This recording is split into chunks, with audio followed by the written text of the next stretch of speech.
You're listening to Skeptoid. I'm Brian Dunning from Skeptoid.com. Captain Kidd's Treasure. Today we're going to scramble up the ratlines with a spyglass, for on the horizon has been spotted a sail. 'Tis the ship Adventure Galley of the notorious pirate Captain Kidd, doubtless on the warpath, bloodthirsty and lusting for gold.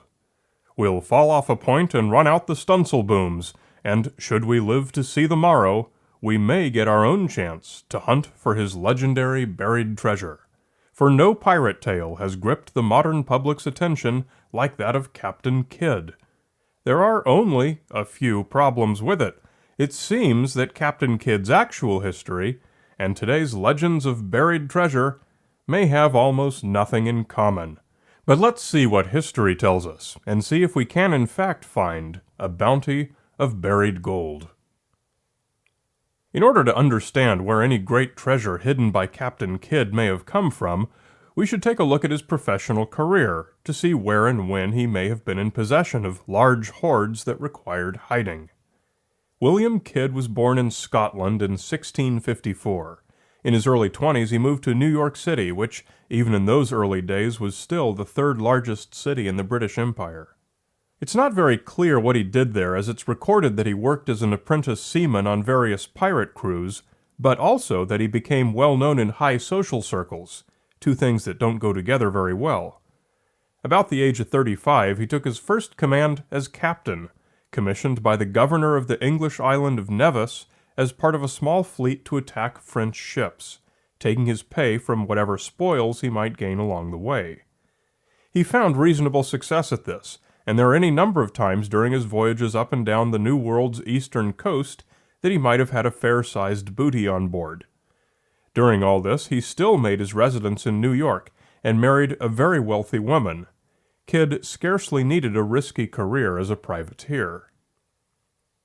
Nevertheless, all his connections with governors and society led to a royal appointment in 1695, straight from King William III. He was to represent England in a special voyage aboard a purpose-built ship to capture pirates and attack the French. This voyage was to be the one that would write him into history. With a hand-picked crew and his new ship, the Adventure Galley, which had the advantage of being both a capable and well-armed warship, and rowable with oars for extra maneuverability in battle or in poor wind, Kidd set forth. He crossed the Atlantic to New York, crossed back and rounded the Cape of Good Hope at the bottom of Africa, and spent a year and a half along eastern Africa and in the Indian Ocean. This was where he got into trouble. Kidd's principal victory on this voyage was over a ship named the Quedagh Merchant, the problem being that its nationality was not clearly French, and thus taking it would have been piracy. The ship was Armenian, and its captain was English, but he'd purchased letters of protection from the French East India Company. It was fully laden with valuable goods from India. Kidd kept the ship, renaming it the Adventure Prize. Soon after, Kidd attacked a pirate with whom he'd fought years ago in the Caribbean, Robert Culliford. But Kidd's men had no stomach for it, and 95 of them deserted to join Culliford. Only 13 remained with Kidd. The 95 disgruntled sailors joined a growing chorus of voices who sent complaints of Kidd's piracy back to England. The Adventure Galley turned out to have been both poorly built and poorly equipped, and with only 13 men, Kidd scuttled it somewhere off Madagascar, nobody's ever found the wreck, and headed home aboard the Adventure Prize. While in the Caribbean on his way to New York, Kidd learned that he was officially wanted by the Crown for piracy. Half the men who remained deserted, and he left the Adventure Galley on St. Thomas Island and sailed to New York aboard a sloop to answer the charges. This is when you'd expect him to stash away any great loot he might have still had, and that's exactly what he did. He obtained permission from the Gardner family, who owned the 3,000-acre Gardner Island off of New York's Long Island, to let he and his men bury their valuables there in various locations while they were in New York, fearful of being robbed by some of his former crewmen who had already returned to New York. But the treasure on Gardiner's Island was never a secret and was all recovered as evidence while Captain Kidd was imprisoned for more than a year in Boston. Then, taken back to London, he was tried and convicted of piracy and murder, and hanged in 1701. His body was gibbeted in an iron cage and suspended beside the Thames for 3 years. Ever since, we're told, people have been searching for a buried treasure. Stories abound, and they're as colorful as you could ever hope for. Even the good name of Benjamin Franklin has been appropriated by modern sensationalists looking to hype the legend of Captain Kidd's treasure. There's a quote from Franklin you'll find time and time again in articles about Kidd. You can hardly walk half a mile out of town on any side without observing several pits dug. There seems to be some particular charm in the conceit of finding money. True that Franklin wrote this. It's from a satirical series of letters called The Busy Body he wrote for a newspaper in 1729, but false that it has anything to do with Captain Kidd. His piece was poking fun at people who believe unspecified buried treasure was all around and spent endless time and money searching for it. In fact, it appears that 150 years passed after William Kidd's appointment with the hangman before there were published rumblings of a buried treasure still outstanding. These stories came not from historians or archaeologists, but from a far more inevitable source, people looking for money. They were the proprietors of a shaft being dug on Nova Scotia's Oak Island. Refer to the full Skeptoid episode on Oak Island for the complete story. Popular local belief held that a mysterious pit, discovered 10 years earlier by a young boy, had existed on this island and doubtless contained pirate treasure. Miners took it over, dug, found nothing, and completely destroyed the area so that nobody even knew where the original pit had been. In 1849, the current owners went bust and resorted to salting the mine to entice investment. They planted a few links of jewelry chain and a mysterious tablet with a barely disguised substitution code using Masonic symbols, claiming that a vast hoard was buried just a few more meters down. To bolster their advertisement, they stated that Captain Kidd had been in the area, despite no historical record of this, and doubtless buried treasure here. But the Oak Island fundraisers were not prejudiced only toward Captain Kidd.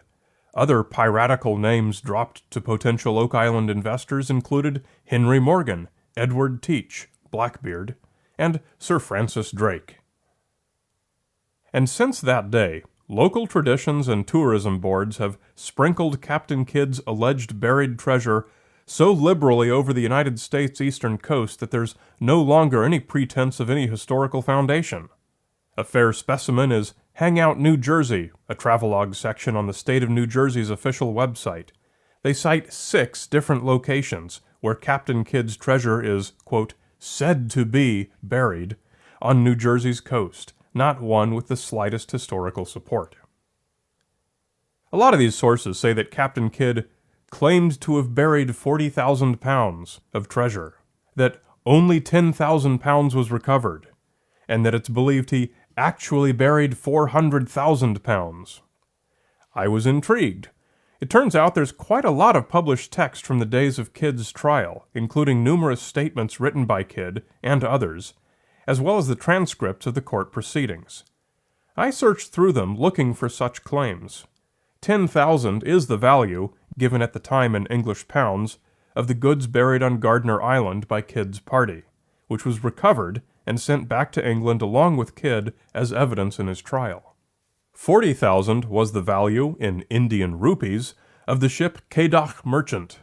400,000 was given in his trial as the estimated value in English pounds of all the treasure taken by Kidd during his voyage in the Adventure Galley, and which was divided among his crew before they all left his service. Probably the 10,000 pounds Kidd buried on Gardiner Island was all that remained of his share.